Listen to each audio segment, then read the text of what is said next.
नमस्कार. नमस्कार अवधूतजी. नमस्कार. अवधूतजी, आपण गेल्या जो व्हिडिओ बनवला त्याच्यावर आपल्याला एक प्रश्न आला आहे. प्रश्न असा आहे की आपल्याला आत्मज्ञान प्राप्त झालं आहे, हे खरंच आपलं वास्तविक आहे का फक्त आध्यात्मिक विचार आहे? ह्यामध्ये फरक कसा करायचा, म्हणजे कसं कळणार आपल्याला? एखाद्याला वास्तविक ज्ञान प्राप्त झालं का, किंवा फक्त तो जे आध्यात्मिक विचार आहे त्याबद्दल बोलतो आहे, जसं बोललं गेलं आहे, जसं लिहिलं गेलं आहे तेच सांगतो आहे असं. मी आपल्याला एक छोटी स्टोरी सांगतो ह्याच्यावर. झेन म्हणजे आपल्याला माहीत असेल, झेन म्हणजे जे जपानला जे ध्यान करतात, इकडचं ध्यान झालं, ध्यान नंतर ते झेन झालं. तर झेन लोकांचं कुठलंच पुस्तक नाही आहे झेनकडे असं. तर एक झेन गुरु असतात, आता त्यांची शेवटची वेळ असते देह सोडायची, आणि ते सांगतात, त्या शिष्याला बोलवतात आणि शिष्याला सांगतात की हे पुस्तक घे. एक पुस्तक त्याला देतात की हे पुस्तक घे, अगदी लपवून देतात आणि सांगतात हे तुझ्याकडे ठेव. आपल्यात असं सांगितलं गेलं आहे की कुठलंच पुस्तक नाही, पण ते सगळ्यांसाठी नसतं. मी तुला जे देतोय पुस्तक हे सिक्रेट आहे आपलं, हे तुझ्याकडे ठेव. हे माझ्या गुरुनी पण मला दिलेलं तसंच, हे मी तुला देतोय, तर हे तुझ्याकडे ठेव. तुला वाटेल की आपल्यामध्ये पुस्तकच नाही, पण असं नाही, हे पुस्तक आहे, ते तुझ्याकडे ठेवच. समोर आग लागली असते, संध्याकाळची वेळ असते, थंडी असते. तो शिष्य ते पुस्तक घेतो आणि त्या आगीत टाकून देतो. शिष्याने पुस्तक आगीत टाकल्या गुरु त्याच्याकडे बघतात अगदी प्रसन्नपणे आणि हसतात, आणि मग बोलतात, मी पण असंच केलेलं, कुठलंच पुस्तक नाही आहे. कसं आहे, अध्यात्माबद्दल चर्चा करणं, आध्यात्मिक जे लिहिलं गेलं आहे त्याबद्दल वाचणं आणि मग बोलणं, ते सगळं दुसऱ्याचं आहे, त्यात आपलं काहीच नाही. ज्ञानियांनी जे सांगितलं आहे ते त्यांचं आहे, तो त्यांचा पर्सनल एक्सपिरियन्स आहे, त्यांचा अनुभव आहे.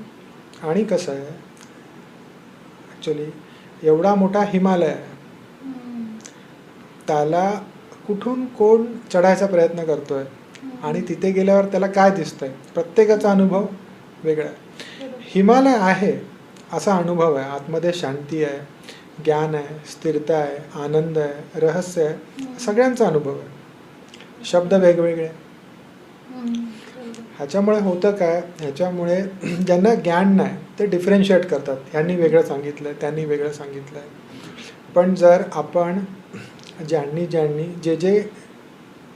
ज्ञान प्राप्त झालं आहे अशा लोकांना जेव्हा आपण बघितलं आणि अगदी डीपमध्ये त्यांचा अभ्यास केला, तर आपल्याला माहीत पडतं ते एकाच गोष्टीबद्दल सांगतायत असं आहे. राहिला प्रश्न फिलॉसॉफरचा, हे बौद्धिक आहे का? मला वाटतं ज्यांनी प्रश्न विचारला त्यांनी हे पण विचारलंय की हे म्हणजे बौद्धिक नॉलेज आहे. मला वाटतं कधी कधी असं होतं ना, एखादी व्यक्ती इतकी प्रामाणिक असते आणि अध्यात्माच्या मार्गावर प्रामाणिक व्यक्ती जेव्हा येते तेव्हा आपण म्हणतो ना, मन शेवटी आपल्याला शेवटपर्यंत सोडत नाही.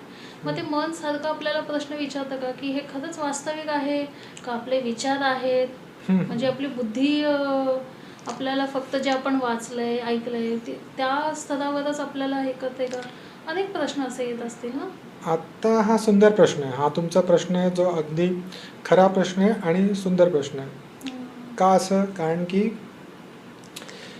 आपलं मन आपल्याला समजायला लागतं, आणि ज्यांना ज्ञान प्राप्त झालं आहे त्यांचं एक बोलणं असतं, हे माझं सत्य, हे तुझं नाही. ज्याला प्राप्त नाही झालं आहे ते काय बोलतात की मी जे बोलतो ते ऐक, हे असं लिहिलेलं आहे, हे असं आहे. पण ज्याला माहीत पडलं की हा समुद्र एवढा विशाल आहे, आता माझ्या एका चमच्याने मी याला माझ्यामध्ये एका खड्ड्यामध्ये भरायचा प्रयत्न करतोय. मी जातोय त्या चमच्यामधनं पाणी घेतोय आणि माझ्या खड्ड्यामध्ये, माझं असं म्हणणं मी सगळ्या समुद्राला भरून टाकेल याच्यामध्ये. पॉसिबल आहे का? तर ते पॉसिबल नाही. म्हणून जो ज्ञानी असतो तो सांगतो की माझं सत्य हे माझा एक्सपिरियन्स आहे, असं आहे. ते तुमचा नाही होऊ शकत अनलेस तुम्ही ते जाणत नाही. तुम्हाला जोपर्यंत ते भेटत नाही ते. दुसरी गोष्ट, ह्याचं पॅरामीटर मी सांगितलं त्यांना की शांती आहे. ह्याचं बाय प्रोडक्ट शांती आहे. तुम्ही शांत होता, तुम्ही मूर्ख होता. ज्ञानी मूर्ख होतो. कसं ते? आता त्यांचं नाव मला हे नाही येत आहे, सुकरात का कदाचित असंच काय, सॉक्रेटिसबद्दल तर आपण ऐकलं आहे. अशी स्टोरी आहे की त्या काळी, जुना काळ आहे भरपूर, ते एका गावामध्ये, अनेक गावांचे एक त्यांना देवी मानत होते. एक देवी वगैरे होते त्यांचं. आणि त्यांना विचारलं गेलेलं सगळ्यांद्वारे की या जगात सगळ्यात श्रेष्ठ बुद्धिमान असा व्यक्ती कोण आहे. अच्छा. तर तिने असं सांगितलेलं की त्याचं नाव, आपण त्याला सॉक्रेटिस पकडूया सध्या असं नाव, की त्याचं नाव हे हाय म्हणून, आणि हा सगळ्यात बुद्धिमान आहे. तर देवीला मानणारे लोक भरपूर होते. त्यांची देवी होती, त्यांना गायडन्स करायची वगैरे. तर त्यांच्यातले काही लोक त्या व्यक्तीला शोधायला निघाले की जर हिने सांगितलं सगळ्यात बुद्धिमान व्यक्ती आहे, सगळ्यात ज्ञानी व्यक्ती आहे, हुशार व्यक्ती आहे, तर आपण त्याला जाऊन भेटूया. मग हे शोधत शोधत जातात आणि त्यांना भेटतात. लांब असतात ते, जाऊन त्यांना भेटतात आणि त्यांना बोलतात की तुमचं नाव हे आहे, आम्ही ऐकून आलोय वगैरे. तर आमच्या देवींनी सांगितलं आहे की तुम्ही सर्वात बुद्धिमान व्यक्ती आहात म्हणून, तुम्ही ज्ञानी आहात म्हणून, तुम्हाला ज्ञान प्राप्त झालं, तुम्ही ज्ञानी आहात म्हणून. या भूतलावर म्हणजे आत्ता सगळ्यात श्रेष्ठ ज्ञानी तुम्हीच आहात म्हणून. त्यांचं म्हणणं असं आहे, ज्यांना विचारलं गेलं त्यांचं म्हणणं असं आहे की कदाचित तुमची काहीतरी भूलचूक झाली असावी. तुम्ही नाव जे सांगतात ते ठीक आहे, मी असेल, कदाचित दुसरा पण कोण असू शकतो असा, पण तुम्ही जे बोलतायत ज्ञानी, तर मला असं वाटतं मी मूर्ख आहे म्हणून. माझ्या आयुष्याकडे बघून मला असं वाटतं मी महामूर्ख आहे म्हणून. तर ते ज्ञानी वगैरे याचं काहीच नाही. आता ते कन्फ्यूज होतात तिकडून आणि तिकडून निघतात, परत तो प्रवास करतात, परत त्यांच्याकडे जातात आणि परत देवीकडे जातात आणि त्यांना सांगतात की असं असं घडलं. त्यांना आम्ही बोललो की तुम्ही ज्ञानी आहात, आम्हाला सांगितलंय देवींनी. ते बोलतात मी अज्ञानी आहे, मूर्ख आहे, मी महामूर्ख आहे म्हणून. तेव्हा देवी बोलते मी तुम्हाला बोललेली की तो माणूस महाज्ञानी आहे म्हणून.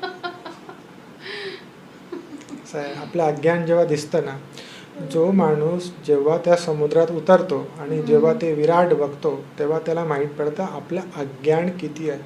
मग तो उभा राहून बोलू शकत नाही की जे मी बोलतो ते सत्य आहे, जे मी बोलतो ते खरं आहे. फर्स्ट तो बोलतोय की मला माहीत नाही, माझं सत्य आहे, माझं आहे, मला असं वाटतं. ह्याच्यावर तुमचे प्रश्न असू शकतात, मी उत्तर द्यायचा प्रयत्न पण करेल, पण उत्तर तुमच्या आत आहे. माझ्या शब्दात मी बोलायचा प्रयत्न करू का? अगदी माझ्या शब्दात जर बोलायला झालं तर कसं आहे, ॲक्च्युअल ज्ञान म्हणजे नक्की काय? ॲक्च्युअल ज्ञान म्हणजे तुम्हाला अनुभव व्हायला लागतो तुमच्या साक्षी तत्वाचा. तुमचं मन दूर सारायला लागतं. बाकी तुम्ही तुमच्या ऑर्डिनरी लाईफमध्येच राहता, आजूबाजूला गोष्टी सेम घडतात, त्या सगळ्यांच्या घडतात. तुमची बघायची दृष्टी वेगळी होते, हँडलिंग स्किल तुमची त्या गोष्टींना हँडल करायची दृष्टी वेगळी होते. तुमचं लाईफला जगायचं बघायची कलाच बदलते पूर्णपणे. मला वाटतं जी गोष्ट आपल्याला जशी दिसते त्याच्या मागे न दिसणाऱ्या अशा बऱ्याच गोष्टी असतात. ते बघायची, ज्या न दिसणाऱ्या गोष्टी आहेत ती बघायची नजर येते त्या व्यक्तीकडे. कसं आहे, पहिलं अशा व्यक्तीला समजायला पण कठीण जातं की काय होतं आहे. कारण की मनाचा अभ्यास असतो की मी शरीर आहे, मी आहे म्हणून, असं की मी वाईट आहे, मी चांगला आहे, अशा भरपूर गोष्टी असतात. पण जेव्हा एखाद्याला त्या साक्षी तत्वाचा अनुभव म्हणजे कॉन्शियसनेसचा अनुभव होतो आपल्याला, तसं त्याचं मन बाजूला सरायला लागतं आणि तो मनाला बघायला लागतो. मग तो मनावर कविता पण लिहितो. तो मन बोलतो की माझं मन एवढं विशाल आहे, त्याला कळतं. ऑर्डिनरी जो असतो पहिला त्याला तेव्हा मन माहीत नाही पडत, त्याला वाटतं मन म्हणजेच मी. पण खरा प्रवास चालू होतो जेव्हा मन माहीत पडतं तेव्हा. मन चिंती ते वैरी न चिंती, मन चंगा तो कटोती में गंगा. दासबोध आहे की मना सज्जना भक्ती पंथेची जावे. मना सज्जना कुठला सज्जन आहे तो असा, तर मना सज्जना असं आहे. तर तू बाबा सज्जन हो मना, कारण की तू भरपूर फिरवतोयस मला. आणि कसं असतं, मन जे असतं ना, मन आहे ना, मन ह्या मनामुळेच आपल्याला आपली खरी चव भेटत नाही आतमधली, असं सगळ्यांचं बघणं आहे.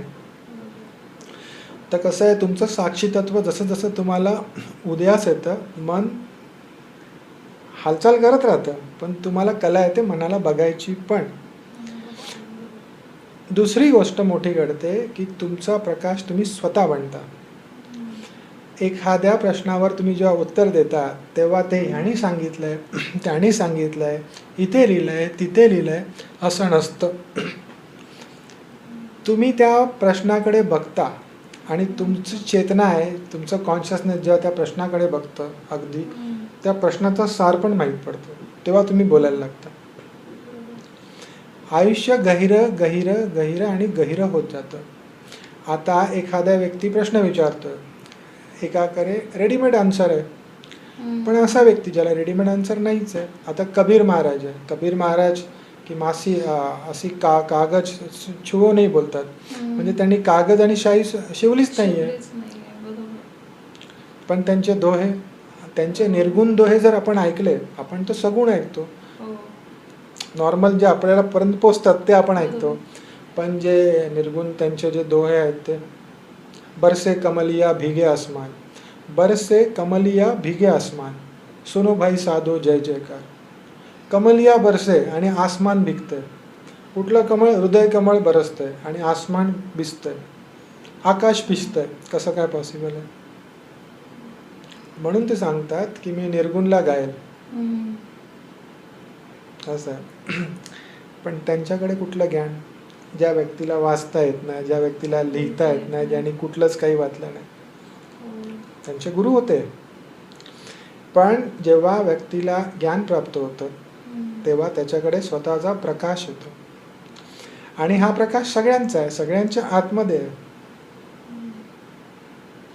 उस डोंगा पर रस नवे डोंगा, काय भुललासी वर लिया रंगा. कांदा मुळा भाजी अवघी मिठाई माझी. आता याच्यामध्ये काय आहे? ज्ञान आहे की कांदा मुळा आणि भाजी माझ्याकडे जे आहे ते सगळं भरलेलं आहे. आता विठ्ठल म्हणजे काय? निर्गुण स्वरूप, हे सगळं भरलेलं आहे, त्यानेच भरलं. आता तुम्ही ह्याच्यावर फिलॉसॉफी करू शकता. फिलॉसॉफिकल जर आपण ते प्रश्नामध्ये असं आलंय, फिलॉसॉफर आपल्याला वेगवेगळ्या पद्धतीने सांगू शकतो की उस डोंगा पर रस नवे डोंगा, म्हणजे ह्युमन कॅटेगराईज कसाही असला, दिसतायला कसाही असला, आतमधले त्याच्या मनाचे विचार. मला शाळेत असताना ही कविता होती, ही याच पद्धतीने शिकवली होती. मग तसंच आहे ते. आता मनाचे विचार, माणसांचे प्रकार, माणूस हा एकसारखाच वागतो, बरोबर ना. पण त्यांनी फिलॉसॉफी केली का? चोखा मेळ्यांनी त्यांनी काय सांगितलं की उस डोंगा पर रस नवे डोंगा, काय बोलला वर लिया रंगा. तुम्ही वरच्या रंगाला का बोललाय? तुम्ही आतमध्ये बघा, आतमध्ये तो कोण आहे. भले त्याला पण माहित नाही की तो कोण आहे, पण मी ते बघू शकतो जे आपण आता बघू शकत नाहीये, कारण की माझी दृष्टी आता तिथपर्यंत जाते. तो बोलणारा मला काय बोलतो त्याच्या पलीकडे जाऊन मी बोलतो, अरे तू काय आहेस तुला पण माहित नाही, ते मला माहिती आहे, ते मला पहिलं माहित नव्हतं. असं आहे. राहिली गोष्ट, आपण त्यांच्या प्रश्नावरच आपण आलो, मागच्या आपला व्हिडिओ त्याच्यावर प्रश्न आलेला आपल्याला, त्याच्यावरच जर आपण आलो तर कसं त्यांनी आपल्याला प्रश्न विचारलेले आहेत. आता आपण प्रयत्न करतो प्रश्नांचे उत्तर द्यायला. प्रश्न विचारणं चांगलं ॲक्च्युली, आणि पण कसं आहे, प्रश्न आपण कुठल्या अनुषंगाने विचारतोय, कुठलं आहे ते पण बघायला हवे. म्हणून मी बोलू प्रयत्न मी करतोय. पण प्रश्नही त्यांचा खूप सुंदर आहे खरं तर. प्रश्न सुंदर आहे. म्हणजे मला वाटतं प्रामाणिक व्यक्तीलाच हा प्रश्न पडू शकतो. असं आहे, बरोबर. प्रामाणिक व्यक्तीला हा प्रश्न पडेल की नक्की बुद्धीने जे घेतलंय ज्ञान, म्हणजे हे फक्त आध्यात्मिक विचार एखादा बोलतोय का त्याला खरोखरच ज्ञान प्राप्त झालंय, ह्याच्यामध्ये डिफरन्शिएट कसं करायचं. नाही तर कधी कधी असंही होतं की 2-3 पोथी वाचल्या, काही केलं, त्यांना वाटतं आता मला खूप कळायला लागलंय, मी खरं अध्यात्म करायला लागलोय, किंवा एक स्तोत्र पाठ झाले, काही पाठ झालं की नाही रोजचा माझा हा दिनक्रम असतो. पण खरी जी प्रामाणिक व्यक्ती आहे त्याला ॲक्च्युली हा प्रश्न पडतो की नक्की माझ्यासोबत जे होत आहे ते नक्की काय आहे. कसं माहिती आहे का, काळ्या मंदिरामध्ये नाही आहे. हो हो हो हो बरोबर. कसं आहे, जनाबाई बसल्या बसल्यात बरोबर. कुठे बसल्यात, बाहेर बसल्यात, विठ्ठलाच्या गाभाऱ्यामध्ये नाही आहे, अगदी गर्दी झाली आहे आणि त्या बाहेर शांत बसल्या आहेत, बरोबर. सामान्य माणसं बाजूने जातात, तिला काय बोलतायत, दर्शन घे, विठ्ठलाचं दर्शन घे. ती काय बोलते, काळ्या तिकडे नाही म्हणून. फर्स्ट तिला काळ्या बोलते. नॉर्मल माणूस बोलू शकेल काळ्या, जो एक रूप झालाय तो बोलू शकतो ना एवढ्या हक्काने, काळ्या, बरोबर. पण ज्याने त्या काळ्याला जाणलंच नाही तो काय करेल, तो उपवास करेल, तापास करेल, लाईन लावेल, त्याला भेटेल, स्तोत्र वाचेल, हे करेल, ते करेल, तो तिथेच आयुष्य घालवेल. चुकीचं आहे का, चुकीचं नाही. पहिली शिडीवर किती दिवस बसणार, पहिल्या शिडीवरनं दुसरीकडे जायचं असतं, दुसरीकडनं तिकडे सगुणाकडनं निर्गुणाकडे जायचं असतं. पहिलीच्या मुलाला पहिलीचाच अभ्यास द्यायचा असतो, त्याला 10वीचा अभ्यास देऊन चालणार नाही. पहिलीच्या मुलाला न्यूटनची थेअरी, आपल्या आईन्स्टाईनची थेअरी देऊन, थेअरी ऑफ रिलेटिव्हिटी वगैरे सांगून त्याला काही समजणार नाही काय चाललंय म्हणून. म्हणजे पहिलीतल्या व्यक्तीला सांगितलं गेलंय की बसा, पोथी वाचा.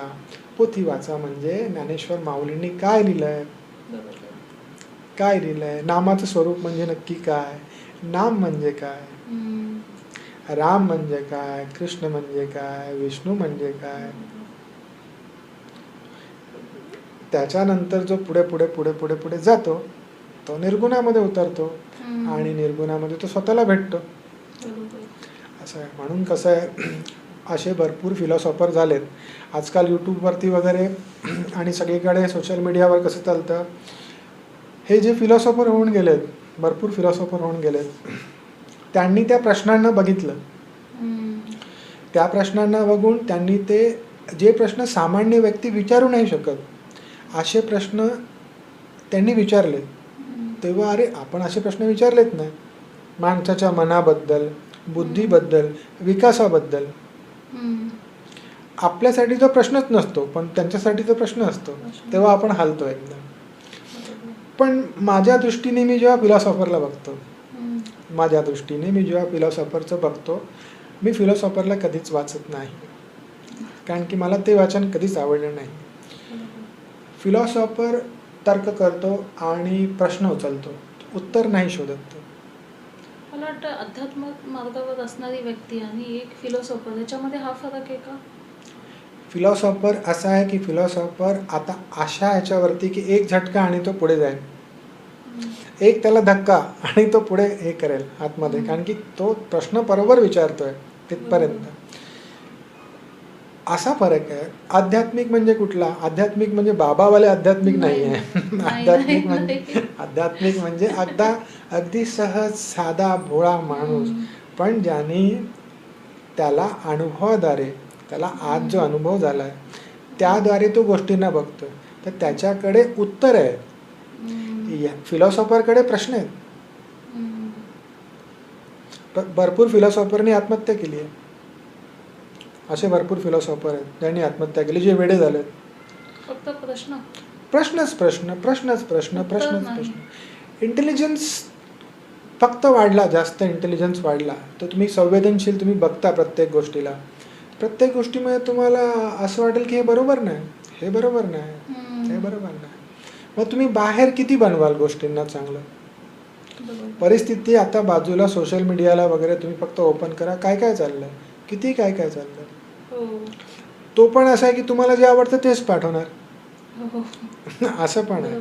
सांगायचा अर्थ कसा की अनेक प्रश्न आहेत जे बाहेर आहेत, त्याच्यातनं जगणं अवघड होतं, बरोबर. पण तुम्ही स्थिर बनलात तर आतून तुम्हाला प्रश्न नाही उरत. तुम्हाला माहीत पडते की बाहेर हे तर घडत राहणार, तुम्ही किती स्थिर आहे. मग तुमच्याबरोबर गोष्टी तशा घडायला लागतात. असं आहे.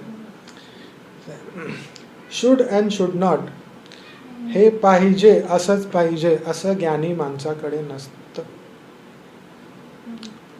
मी जे बोलतोय माहीत नाही, मी त्या दिवशी महावीरांचं ऐकत होतं. ओशोंचं एक प्रवचन आहे महावीरांबद्दल. त्याच्यामध्ये असं बोललं गेलेलं की जर तुम्ही महावीरांना सांगितलं, भगवान महावीरांना सांगितलं की सकाळी सांगितलं की आता रात्र आहे म्हणून, तर ते बोलतील हां आता आहे म्हणून. तुम्ही त्यांना रात्री सांगितलं की आता सकाळ आहे म्हणून, ते बोलतील हां आहे म्हणून. ते तुम्हाला नाही बोलणार, कारण की थोड्या वेळाने रात्र होणारच आहे ना. सकाळ नंतर रात्र सकाळमध्येच आहे आणि सकाळ रात्रीमध्येच आहे.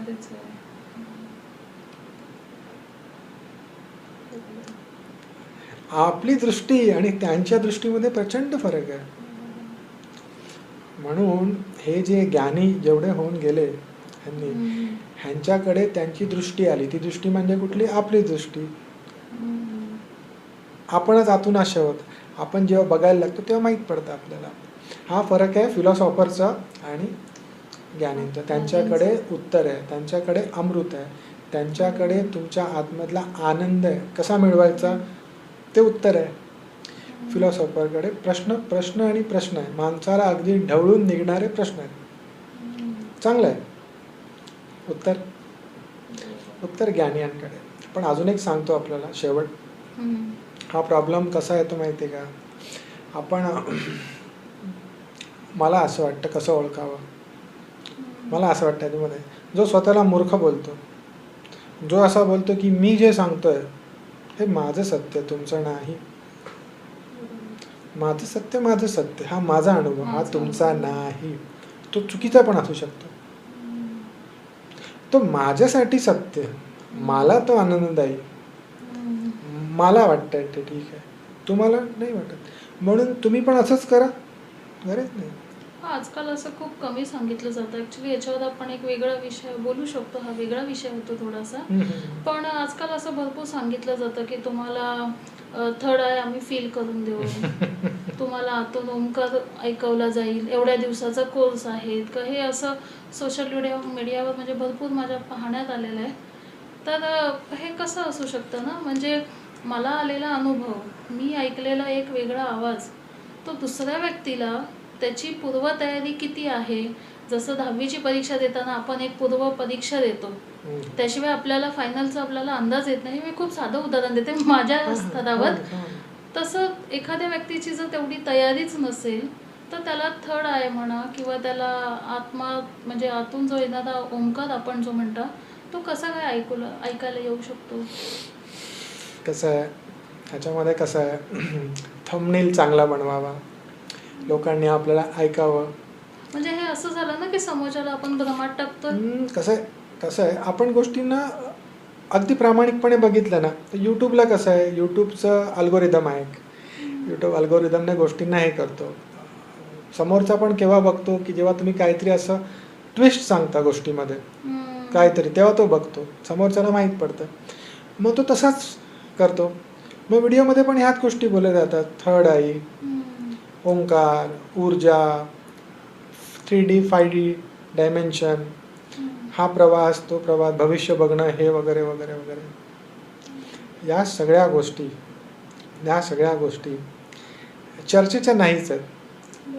या सगळ्या गोष्टी अनुभवाच्या आहेत. आता राम नाम की गूंज है, लूट सके तो लूट, पाखे फिर पछताएगा, प्राण जाए जब छूट. आता यांनी पण तेच सांगितलंय की तुमच्या आतमध्ये एक हुंकार आहे, ते तुम्ही ऐका. त्याला त्यांनी राम नाव दिलं आणि राम नाव तेव्हा प्रचलित होतं. रामाचा अर्थ निर्गुण पण असतो, निर्गुणामध्ये एंट्री करणं असं. त्यांनी तेच सांगितलंय कबीर महाराजांनी. वसती न शून्यम, शून्यम न वस्ती, अगम अगोचर जस, गगन शिखर में बालक बोले, ताका नाम धरोगे कैसा. गुरु गोरखनाथ.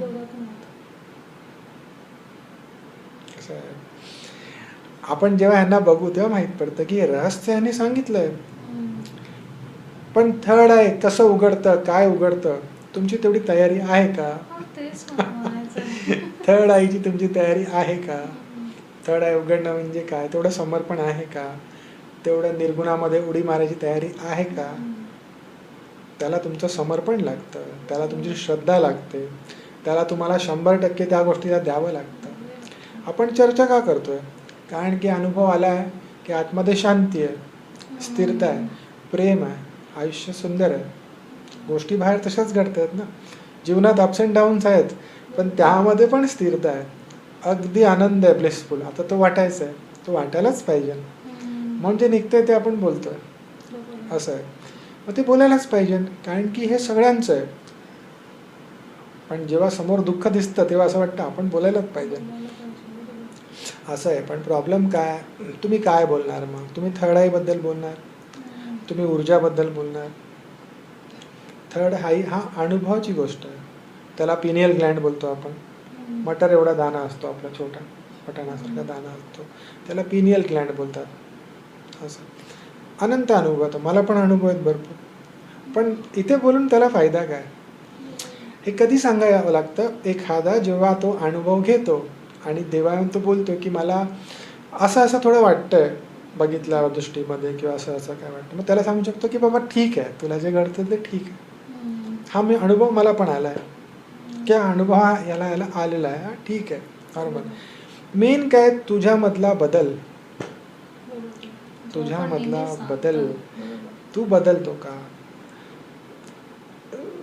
थर्ड आय बद्दल बोला, ऊर्जेबद्दल बोला, ह्यांना बघणारे एक स्पेसिफिक लोक आपण त्याला बघतो, किंवा सगळेजण अध्यात्मामध्ये जे बिचारे बघतो आपण पटकन की समोर काय सांगितलं गेलं हे थर्ड आय बद्दल, कुंडलिनी बद्दल वगैरे वगैरे काय सांगितलं.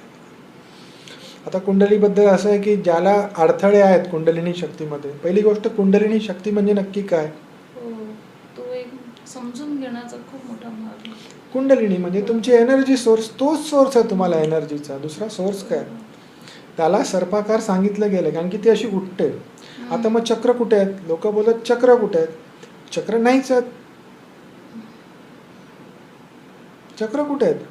चक्र म्हणजे तुम्हाला त्या त्या जागी तुमच्या बॉडीच्या, फिजिकल बॉडीच्या इथे त्या त्या जागी गोष्टी फिरताना दिसतात, क्लॉकवाईज, अँटी क्लॉकवाईज, कधी कधी कलर्स पण दिसतो. त्याची पण आता कोर्सेस आहे. थोड्या दिवसांनी देव तुम्हाला मार्केटमध्ये भेटणार आहे, अगदी मार्केटमध्ये. कुठला देव पाहिजे तुम्हाला, कुठला अनुभव पाहिजे तुम्हाला. आणि हे आता होत आहे. तुम्हाला शक्तिपातचा कोर्स आहे. शक्तिपातला तुम्हाला डोक्यावर हात ठेवून डायरेक्ट शक्तिपात देणार, त्याला काहीतरी फीज वगैरे वगैरे आहे. मूर्खपणा आहे, मूर्खपणा आहे. मी थर्ड आय अनुभवलंय, साथी चक्र अनुभवलंय, तुम्हाला म्हणून आता माहितीच आहे. साथी चक्र अनुभवलंय, थर्ड आय अनुभवलंय, सगळ्या गोष्टी अनुभवल्या. मी नॉर्मल लाईफ जगतोय, कामाला जातोय, काम करतोय, घरी येतोय, नॉर्मल लाईफ जगतोय ना, गृहस्थ आहे मी, एकदम एन्जॉय करतोय लाईफला, असं आहे. त्याला तुम्ही एवढं कॉम्प्लिकेटेड, मी जेव्हा माझ्या आयुष्याकडे बघतो, माझ्या अनुभवांकडे बघतो, माझ्या मनाला बघतो, मनाचे प्रश्न बघतो, त्यावर उपाय बघतो, त्याच्यामध्ये माझी स्थिरता बघतो, त्याच्यामध्ये माझं जीवन बघतो, त्याचा सुगंध बघतो, माझी दृष्टी बघतो, माझं लिखाण बघतो, ह्याच्यानंतर मला हे कळतं की आयुष्य कॉम्प्लिकेटेड नाही, अगदी सहज होणं आहे. बाकी ज्याला अनुभव नाही तो या सगळ्या गोष्टी वाटतो, थर्ड आय, हे अजून भरपूर भरपूर भरपूर भरपूर भरपूर काही काय, आणि त्याला अगदी किचकट करून टाकतो. आणि याच्याने काय होतं? याच्याने काही नाही. काही लोक पैसे कमवायला असं करतात, काही लोक नाव कमवायला असं करतात, काही लोक करतात त्यांनाच कळत नाही ते का करतात, असं.